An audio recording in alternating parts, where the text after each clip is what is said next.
परिचय। शर्मिला, एक पादप को कुछ शब्दों में परिभाषित करो।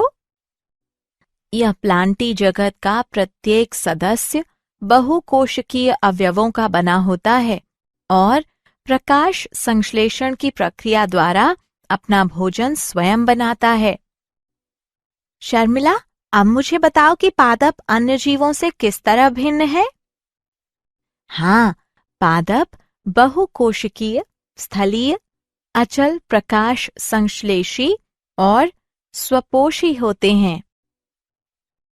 कुछ पादप जलीय होते हैं, ज्यादातर समुद्री, जैसे लाल, भूरे और हरे शैवाल। हाँ, इनमें से कुछ स्थलीय या भूमि पर उगने वाले पादप हैं। भूमि पर उगने वाले पादपों को आगे निम्न प्रभागों में बांटा गया है: थैलोफाइटा, ब्रायोफाइटा और ट्रैकियोफाइटा। तो आओ इस अध्याय में हम वनस्पति जगत की विस्तार से चर्चा करें।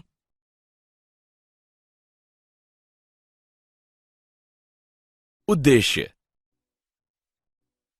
इस पाठ के अंत में आप निम्न करने में सक्षम हो जाएंगे: पादपों को परिभाषित करना, विभिन्न प्रकार के पादपों के बारे में जानना, वर्गीकरण की विभिन्न प्रणालियों को समझना, वनस्पति जगत में विभिन्न समूहों के बारे में जानना, शैवाल के मुख्य लक्षणों का अध्ययन करना, ब्रायोफाइट के मुख्य लक्षणों का अध्ययन करना, टेरिडोफाइट के मुख्य लक्षणों का अध्ययन करना।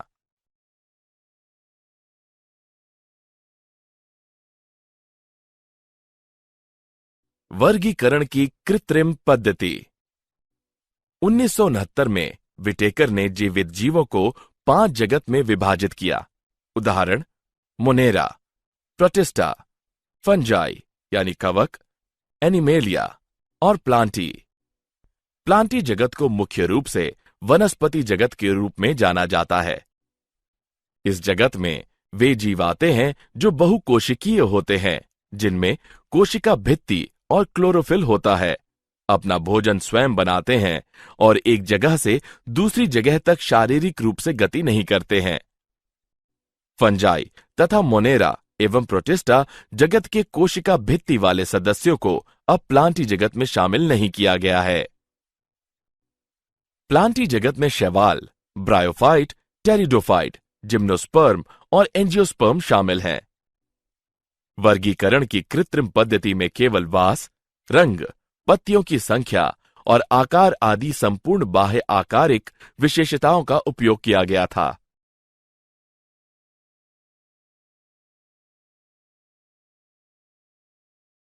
वर्गीकरण की प्राकृतिक पद्धति। वर्गीकरण की प्राकृतिक पद्धति जीवों के बीच प्राकृतिक संबंधों पर आधारित था तथा बाह्य गुणों के साथ साथ आंतरिक गुणों जैसे परारचना, शरीर, भ्रूण विज्ञान और पादप रसायन के रूप में समझा जाता है। पुष्पी पौधों के लिए वर्गीकरण की प्राकृतिक पद्धति को जॉर्ज बेंथम और जोसेफ डाल्टन हुकर ने सुझाया था।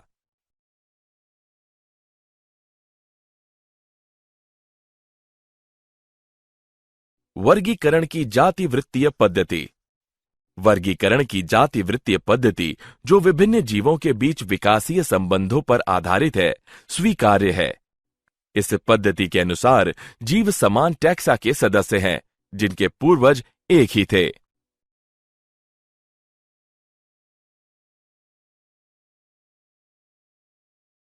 शैवाल। शैवाल क्लोरोफिल युक्त सरल, थैलॉइड, स्वपोषी तथा मुख्यतः अलवर्णीय एवं समुद्री जल के जीव हैं। वे विभिन्न वास स्थलों जैसे नमयुक्त पत्थरों, मिट्टी और लकड़ी में पाए जाते हैं। कुछ शैवाल कवक यानी लाइकन और जंतुओं के संगठन में भी पाए जाते हैं।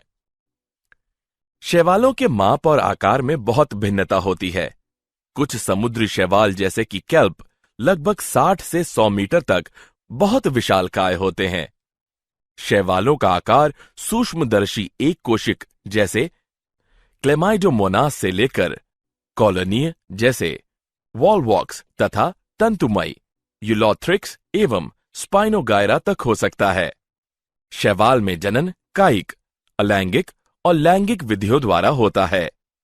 कायिक जनन विखंडन विधि द्वारा होता है। प्रत्येक खंड से थैलस बन जाता है। अलैंगिक जनन विभिन्न प्रकार के बीजाणुओं द्वारा होता है।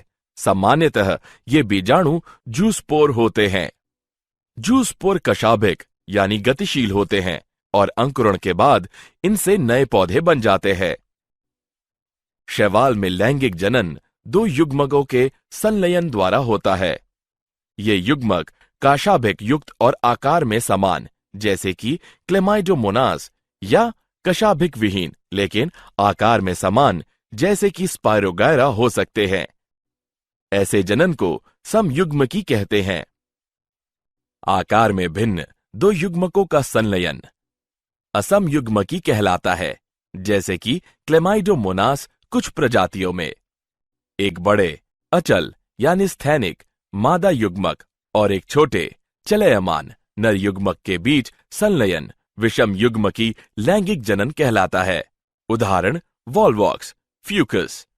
शैवाल मनुष्यों के लिए कई तरह से बहुत उपयोगी हैं। पृथ्वी पर कुल कार्बन डाइऑक्साइड स्थिरीकरण का लगभग आधा भाग शैवाल प्रकाश संश्लेषण के माध्यम से करते हैं। प्रकाश संश्लेषी जीव होने के कारण शैवाल अपने आसपास के पर्यावरण में घुलित ऑक्सीजन का स्तर बढ़ा देते हैं। शैवाल ऊर्जा युक्त यौगिकों के प्राथमिक उत्पादक होने के कारण बहुत महत्वपूर्ण है, क्योंकि ये सभी जलीय जंतुओं के खाद्य चक्रों का आधार हैं। पोरफायरा, लेमिनेरिया तथा सरगासम की बहुत सी प्रजातियां, जो समुद्र की 70 प्रजातियों में से हैं, भोजन के रूप में उपयोग की जाती हैं। कुछ समुद्री भूरे तथा लाल शैवाल बहुत अधिक मात्रा में हाइड्रोकोलाइड जल धारण करने वाले पदार्थ उत्पन्न करते हैं, जैसे एल्गिन भूरे शैवाल और केरागिन लाल शैवाल का व्यावसायिक उपयोग होता है। जिलेडियम तथा ग्रेसिलेरिया से एगार प्राप्त होता है, जिसका उपयोग सूक्ष्म जीवों के संवर्धन में तथा आइसक्रीम और जेली बनाने में किया जाता है। क्लोरेला और स्प्रूलाइना एक कोशिक शैवाल है। इनमें प्रोटीन प्रचुर मात्रा में होती है और यहां तक कि इसका उपयोग अंतरिक्ष यात्री भी भोजन के रूप में करते हैं।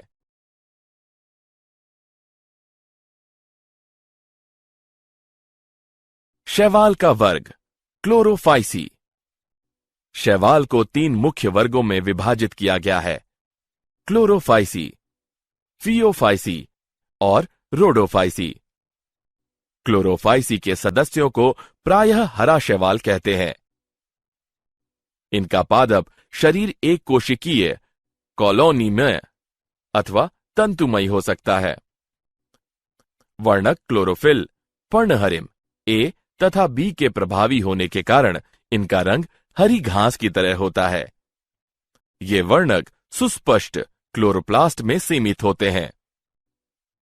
विभिन्न प्रजातियों में क्लोरोप्लास्ट डिस्क प्लेट की तरह जालिकाकार, कप के आकार, सप्रिल या रिबन के आकार के हो सकते हैं। क्लोरोफाइसी के अधिकतर सदस्यों के क्लोरोप्लास्ट में पायरीनाइड नामक एक या एक से अधिक संग्रह निकाय पाए जाते हैं। पायरीनाइड में स्टार्च के अलावा प्रोटीन भी होती है। कुछ शैवाल तेल बुंदक के रूप में भोजन संचित कर सकते हैं। हरे शैवाल में प्रायः एक कठोर कोशिका भित्ति होती है, जिसकी भीतरी सतह सेल्यूलोज और बाहरी सतह पेक्टोज की बनी होती है। कुछ सामान्य रूप से पाए जाने वाले हरे शैवाल हैं क्लेमाइडोमोनास, वॉलवॉक्स, यूलोथ्रिक्स, स्पायरोगायरा और कारा।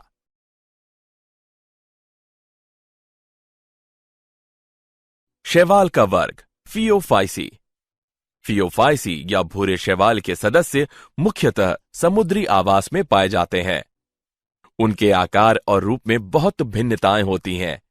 ये सरल शाखित तंतुमयी रूप जैसे एक्टोकाप्रस से लेकर सघन शखित रूप जैसे केल्प तक हो सकते हैं, जिसकी ऊंचाई 100 मीटर तक हो सकती है। इनमें क्लोरोफिल ए, सी, कैरोटीनाइड और जैंथोफिल होता है। इनका रंग जैतूनी हरे से लेकर भूरे के विभिन्न शेड तक हो सकता है। ये शेड इनमें उपस्थित जैंथोफिल वर्णक फ्यूकोजेंथिन की मात्रा पर निर्भर करते हैं।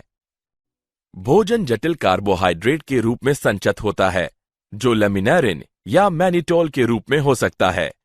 कायिक कोशिकाओं में सेल्यूलोज से बनी कोशिका भित्ति होती है, जिसके बाहर की ओर सामान्यतः एल्जिन का जिलेटिन अस्तर होता है।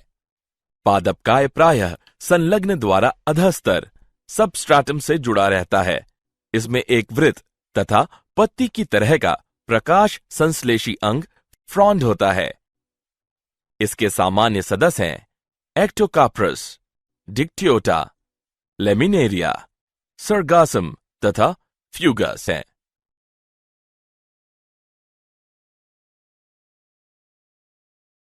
शैवाल का वर्ग रोडाफाइसी। रोडोफाइटा को सामान्य रूप से लाल शैवाल कहते हैं, क्योंकि इनमें शरीर के लाल वर्णक R-फाइकोएरिथ्रिन की अधिकता होती है।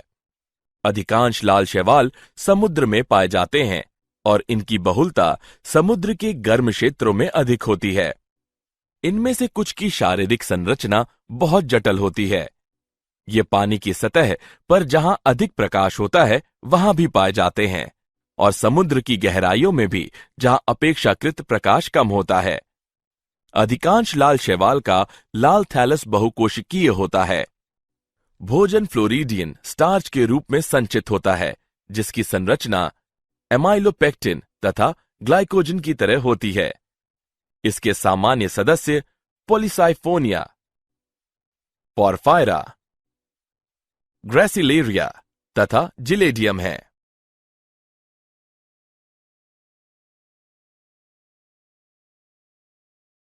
ब्रायोफाइट। ब्रायोफाइट वनस्पति जगत के जल स्थल चर्बी कहलाते हैं, क्योंकि ये पौधे भूमि पर भी जीवित रह सकते हैं, लेकिन लैंगिक जनन के लिए जल पर निर्भर करते हैं। ब्रायोफाइट में विभिन्न मांस और लिवरवर्ट आते हैं, जो प्रायः पहाड़ियों के नम छायादार क्षेत्रों में पाए जाते हैं। ब्रायोफाइट प्रायः नम, सीलन यानी आर्द्र तथा छायादार स्थानों में पाए जाते हैं। ब्रायोफाइट नग्न चट्टानों, मृदा पर पादप अनुक्रमण में महत्वपूर्ण भूमिका निभाते हैं। ब्रायोफाइट का पादपकाय थैलस की तरह और शयान अथवा सीधा होता है तथा एक कोशिक अथवा बहुकोशिक मूलाभ द्वारा सबस्ट्राटम से जुड़ा रहता है। ब्रायोफाइट में वास्तविक मूल, तना अथवा पत्तियां नहीं होती हैं। इनमें मूलसम, पत्तिसम तथा तनासम संरचनाएं होती हैं। ब्रायोफाइट की मुख्य पादपकाएं अगुणित होती हैं। ये युग्मक उत्पन्न करते हैं, इसलिए युग्मोदिभत कहलाते हैं। ब्रायोफाइट में लैंगिक अंग बहुकोशिकीय होते हैं।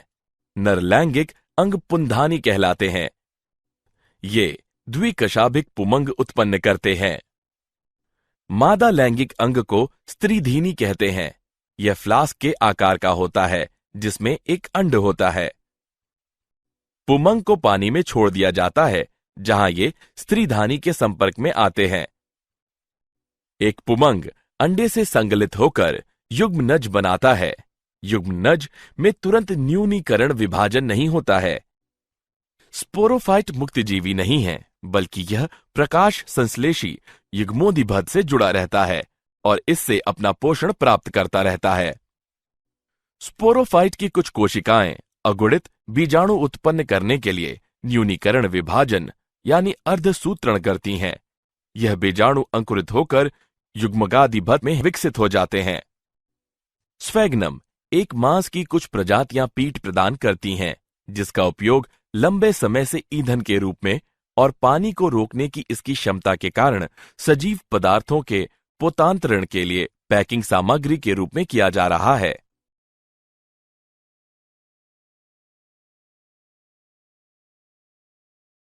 लीवरवर्ट। ब्रायोफाइट लीवरवर्ट और मांस में विभाजित हैं। लीवरवर्ट प्रायः नमी, छायादार स्थानों जैसे नदियों के किनारे, दलदले स्थानों, गीली मिट्टी, पेड़ों की छालों और लकड़ियों के भीतर उगते हैं। ये भूमि पर हरी कोशिकाओं की चिकनी परत बनाते हैं। लीवरवर्ट छोटे साधारण गैर संवहनी पादप हैं, जिनमें मूल, तने या पत्तियां नहीं होती हैं। एक लिवरवर्ट का पादपकाय थैलासाब होता है, जैसे मार्केंशिया।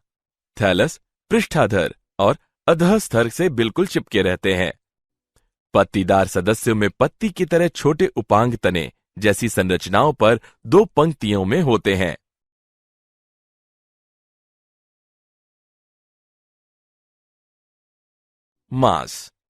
मांस छोटे साधारण गैर संवहनी पादप हैं, जिनमें तना और पत्तियां दोनों होते हैं, लेकिन जड़ें नहीं होती हैं। मांस गैर संवहनी माने जाते हैं और लिवरवर्ट के साथ वर्गीकृत हैं, क्योंकि इनके संवहन ऊतक बहुत साधारण होते हैं। दोनों का जीवन चक्र एक समान होता है। लाइकेन समेत मांस सर्वप्रथम ऐसे जीव हैं जो चट्टानों पर उगते हैं और इसलिए इनका पारिस्थितिक दृष्टि से बहुत महत्व है। इन्होंने उच्च पादपों की वृद्धि हेतु उचित अधस्तर बनाने के लिए चट्टानों को अपघटित किया। चूंकि मांस मिट्टी पर एक सघन परत बना देते हैं, इसलिए वर्षा की बौछारें मृदा को अधिक हानि नहीं पहुंचा पाती और इस प्रकार ये मृदा अपक्षरण को रोकते हैं। मांस के सामान्य उदाहरण फ्यूनेरिया, पॉलीट्राइकम और स्फैग्नम हैं। मांस जंतुओं के लिए भोजन के रूप में भी उपयोग किया जाता है, जैसे स्नेल यानी घोंघे और वर्म यानी कीड़े मांस खाते हैं। ये मिट्टी को बहने से रोकने में भी सहायता करते हैं। कुछ मांस चट्टानों पर उगते हैं और उसे मिट्टी में अपघटित कर देते हैं। मिट्टी में पानी की मात्रा में वृद्धि करने के लिए पीट मांस को मिट्टी में मिलाया जाता है।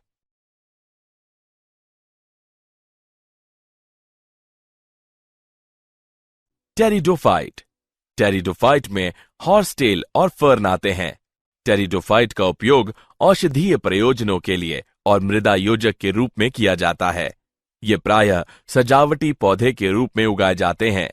विकास की दृष्टि से ये स्थल पर उगने वाले सर्वप्रथम पौधे हैं, जिनमें संवहन, ऊतक, जाइलम और फ्लोएम होते हैं। टेरिडोफाइट प्रायः ठंडे, नम, छायादार स्थानों पर पाए जाते हैं, यद्यपि कुछ रेतीली मिट्टी में भी ये अच्छी तरह से उगते हैं। टेरिडोफाइट में मुख्य पादपकाएं बीजाणुदिभद स्पोरोफाइट हैं, जो कि वास्तविक मूल तना और पत्तियों में विभेदित होते हैं। स्पोरोफाइट में सुस्पष्ट संवहन ऊतक होते हैं। टेरिडोफाइट में पत्तियां छोटी यानी लघुपर्ण, उदाहरणतः सिलेजिनेला अथवा बड़ी बृहत्पर्ण होती हैं, जैसे फर्न। स्पोरोफाइट में बीजाणुधानी होते हैं, जो बीजाणुपर्ण कहलाने वाली पत्ती जैसे उपांगों पर लगी रहती हैं। कुछ स्थितियों में बीजाणुपर्ण स्ट्रॉबेली या शंकु सिलेजिनेला इक्विसीटम कहलाने वाली सुस्पष्ट सघन संरचना बना सकते हैं। बीजाणु गैर संवहनी पादपों की जनन कोशिकाएं हैं। फर्न के पौधे की पत्तियों के पृष्ठभाग पर छोटे काले बिंदुओं की पंक्ति होती है। यह छोटे बिंदु हानिकारक नहीं होते हैं। इनमें बीजाणु कहलाने वाली असंख्य छोटी जनन कोशिकाएं होती हैं। बीजाणुधानी में बीजाणु मात्र कोशिकाओं में अर्धसूत्री विभाजन होने के कारण बीजाणु उत्पन्न होते हैं। बीजाणु अंकुरित होने पर एक अस्पष्ट, छोटे लेकिन बहुकोशिकीय, मुक्तजीवी, अधिकांशतः प्रकाश संश्लेषी थैलाम युग्मकोदिभद बनाते हैं, जिसे प्रोथैलस कहते हैं। वृद्धि करने के लिए इन युग्मकोदिभद को ठंडे, नम, छायादार स्थानों की जरूरत होती है। युग्मकोदिभद के नर तथा मादा लैंगिक अंग होते हैं, जिन्हें क्रमशः पुंधानी तथा स्त्रीधानी कहते हैं। पुंधानी से पुमणु नर युग्मकों के निकलने के बाद उन्हें स्त्रीधानी के मुंह तक पहुंचाने के लिए पानी की आवश्यकता होती है। स्त्रीधानी में स्थित अंड के साथ नर युग्मक संलयन करके युग्मनज बनाता है। उसके बाद युग्मनज एक बहुकोशिकीय सुस्पष्ट स्पोरोफाइट बन जाता है, जो टेरिडोफाइट की प्रभावी अवस्था है। अधिकांश टेरिडोफाइट में जहां बीजाणु एक ही प्रकार के होते हैं, उन पौधों को समबीजाणु कहते हैं। सिलेजिनेला और साल्विनिया जैसे वंश जिसमें 2 प्रकार के बृहद तथा लघु बीजाणु उत्पन्न होते हैं, जो विषम बीजाणु कहलाते हैं। टेरिडोफाइट को आगे 4 वर्गों में वर्गीकृत किया गया है। Psilopsida, Psilotum, Lycopsida, Selaginella Lycopodium, Sphenopsida, Equisetum, Pteropsida, Dryopteris, Pteris, एडिएंटम।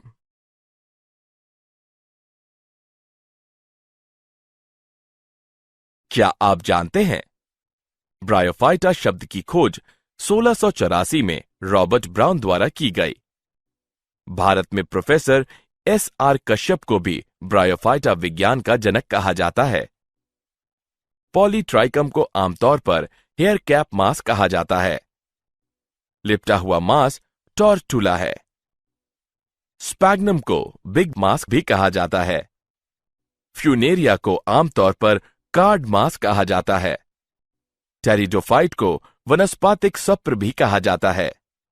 शब्द टेरिडोफाइटा की खोज अर्नेस्ट हैकेल द्वारा की गई।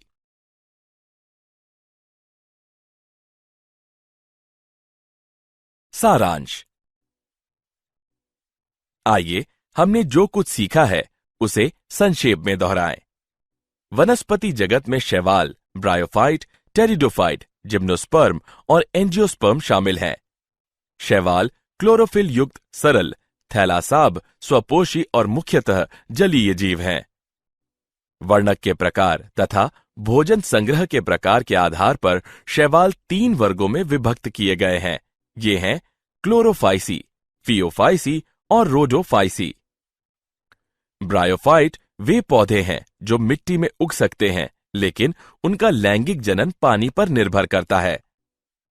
ब्रायोफाइट का मुख्य पादपकाय उगमक उत्पन्न करने वाला होता है, जो युग्मकोदिभद कहलाता है। टेरिडोफाइट में मुख्य पौध स्पोरोफाइट है, जो वास्तविक मूल, तना और पत्तियों में विभेदित होता है। इन अंगों में अच्छी तरह से विभेदित संवहन ऊतक होते हैं। स्पोरोफाइट पर बीजाणुधानी होती हैं, जिसमें बीजाणु बनते हैं। बीजाणु अंकुरित होकर युग्मकोदिभद बनाते हैं, जिसे उगने के लिए ठंडे, नम स्थानों की जरूरत होती है।